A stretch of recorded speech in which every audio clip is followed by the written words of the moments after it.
हरियाणा के उप मुख्यमंत्री दुष्यंत चौटाला ने रविवार को जिला पलवल के गांव कोट में जन सरोकार रैली को संबोधित करते हुए कहा कि हरियाणा प्रदेश की प्रत्येक ग्राम पंचायतों में डिजिटल लाइब्रेरी बनाई जाएगी। उन्होंने कहा कि सड़कों पर खर्च किए जाने वाला 50% बजट ग्रामीण सड़कों के निर्माण पर खर्च किया जाएगा ताकि गांव की सड़कों को एक दूसरे से जोड़ा जा सके। दिल्ली मुंबई एक्सप्रेस वे का निर्माण कार्य पूरा होने पर एक्सप्रेस वे के साथ साथ वेयर हाउस व इंडस्ट्रियल हब बनाने का कार्य किया जाएगा। जन सरोकार रैली का आयोजन जसपा पार्टी के राष्ट्रीय महासचिव एवं पूर्व मंत्री हर्ष कुमार द्वारा किया गया। हरियाणा के उप मुख्यमंत्री दुष्यंत चौटाला ने कहा कि सरकार ने निजी क्षेत्र की नौकरियों में युवाओं को 75% आरक्षण देने का कानून बनाया है। जल्द ही यह कानून प्रदेश में पूरी तरह से लागू हो जाएगा। उन्होंने कहा कि सरकार ने पंचायत चुनावों में महिलाओं को 50% आरक्षण देने का काम किया है। प्रदेश सरकार द्वारा मंडियों में किसानों को फसल बेचने पर 72 घंटे के भीतर फसल का भुगतान किया जा रहा है। प्रदेश में ठेकेदारी प्रथा को समाप्त किया गया है। कौशल रोजगार पोर्टल के माध्यम से युवाओं को रोजगार के अवसर प्रदान किए जा रहे हैं। अंत्योदय मेलों के माध्यम से बेरोजगार युवाओं की पहचान की जा रही है। दुष्यंत चौटाला ने कहा कि भाजपा जसपा गठबंधन की सरकार ने किसान व कमेरे वर्ग मजबूत करने का काम किया है। केंद्र सरकार द्वारा चलाई गई मनरेगा योजना के अंतर्गत तालाबों की साफ सफाई करने व उनके निर्माण के लिए 800 करोड़ रुपए का बजट पास किया गया है। जैसे ही ये मुंबई वाला रास्ता जो आपके पड़ोस से जाएगा, ये रास्ता जैसे ही खुल जाएगा, हमने यहाँ 4-5 पॉकेट्स देखी है, इसके अंदर वेयर हाउसिंग और इंडस्ट्री का एक बड़ा प्रोजेक्ट हम केंद्र सरकार के साथ NHAI के साथ मिलकर लाने का काम करेंगे। और अगर कोई ग्राम पंचायत आज 200 एकड़ देने को तैयार है, तो ग्राम पंचायतें तो है नहीं, अपने सचिव को BDO को बुलाकर ग्राम सभा का रेजोल्यूशन पारित करके दो, हम NHAI को लेकर आएंगे। जितना निवेश उनका लगेगा यहाँ निवेश कराकर प्राथमिक तौर पर इस नेशनल हाईवे पे पहला और सबसे मॉडर्न वेयर हाउसिंग प्रोजेक्ट को लाने का काम करेंगे। और मेरा तो प्रयास रहा है कि पलवल को, मेवात को तरक्की के पथ पर चढ़ाने के लिए काम किया जाए। और आपने खुद देखा होगा 80 एकड़ की आपके पलवल के अंदर अब इलेक्ट्रिक बसेस की हिंदुस्तान की पहली बड़ी फैक्ट्री लग रही। कम से कम 40 गांवों में शहीदों की कब्रें बनी हुई हैं जो अंग्रेजों की गोलियों से शहीद हुए। और किन्हीं फितनाओं ने यहाँ झगड़ा कराया कोट और बहीन का।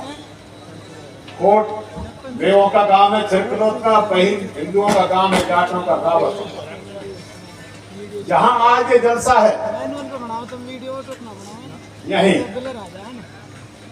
जो बहन की रक्षा में भी है और कोर्ट का जंगल। उस समय गुड़गांव में डिस्ट्रिक्ट था, वहां के SP ने आप देखो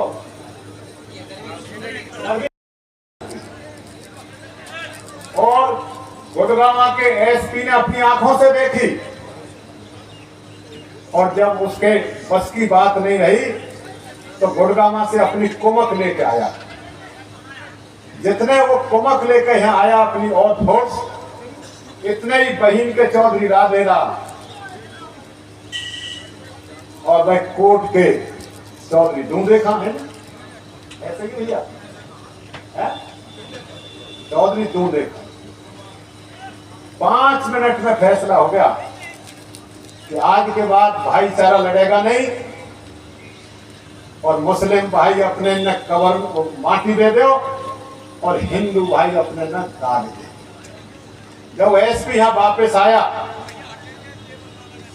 अध्यक्ष जी और डॉक्टर साहब चौधरी साहब, उसने कई बार यहाँ लड़ाई हुई थी, एक आदमी नहीं मिला ना हिंदुओं में ना मुस्लिमों में मुसलमानों में कि यहाँ कोई लड़ाई हुई। कह दी है कोई लड़ाई ना हो।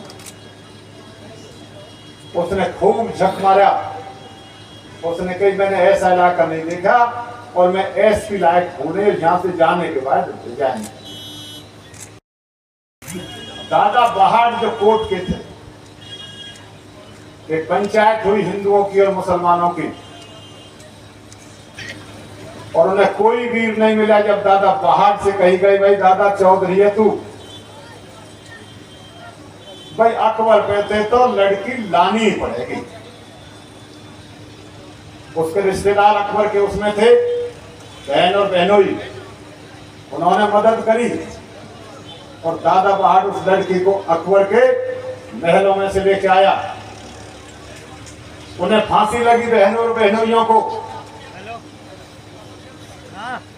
लेकिन उन्होंने यूं नहीं बताया कि लड़की कौन ले गया। 20 साल तक इस इलाके में अकबर ढूंढ मार के मेरे को, लेकिन ये पता नहीं कर पाया कि लड़की को कौन ले गया। 20 साल के बाद जब उसका भेद खुला, जब दादा बहादुर फांसी लगी, उसके बाद बहीन में चौधरी राधे लाल ने 104 पालों की पंचायत जोड़ी, 52 पाल हिंदुओं की और 52 पाल मुसलमानों की। अध्यक्षता कौन ने करी? सोहन सिंह जी। और चौधरी दुष्यंत चौटाला के हाथ मजबूत करेंगे। इनका हमारा जो जनता का इरादा है उस इरादे को पूरा करना। आज एक प्रचार हुआ, कांग्रेसियों ने प्रचार किया आंदोलन में, लेकिन कांग्रेस पार्टी में कहीं कुछ नहीं, अपने अपने पार्टी में वर्चस्व लगाई है। और देख लेना, जब तक इलेक्शन आएगा ये होता एक है ना रकम, देखो एक है, भगने पड़ेंगे।